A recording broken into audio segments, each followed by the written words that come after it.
What's up, everybody? UFC President Dana White here to talk to you about one of the most badass fight nights of the year happening live and free on ABC, the network, July 26th from Etihad Arena in Abu Dhabi. Here we go.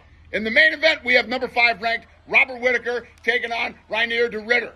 Whittaker, a former UFC middleweight champion, you all know he's been in some of the best fights in middleweight history and now intends on being the first guy to beat de Ridder in the UFC.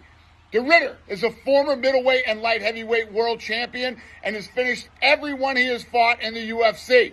He's coming off a win over the top prospect in the sport, Bo Nickel. If de Ridder can beat Whittaker, it's very likely he'll be fighting for the number 1 contender bout next. I am pumped for this fight because these guys are both killers and they always come out and deliver. In the co-main event, we have another 5-round fight between number 4 ranked Movsar Evloev taking on the guy most people consider to be the top free agent in the world, Aaron Pico. Evloev is undefeated at 19-0 and one of the most intimidating guys at featherweight.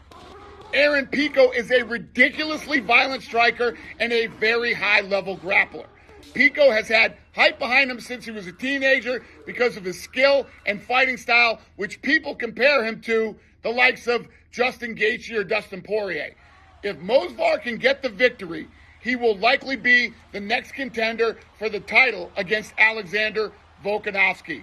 Expect this fight to be an absolute war.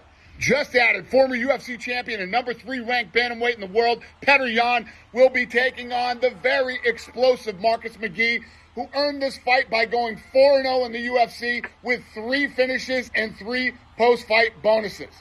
Also, Bryce Mitchell is making a big move down to the bantamweight division and will debut against the always dangerous Saeed Nurmagomedov, the cousin of Khabib. Shara Bullet is back and will fight Marc-Andre Barriault, which should be an incredible matchup. And top-ranked light heavyweight Nikita Krylov puts his 93% finish rate against the 100% finish rate of the absolutely terrifying Bogdan Guskov. Ladies and gentlemen, live and free on ABC, the network, July 26th from Etihad Arena in Abu Dhabi. I will see you there.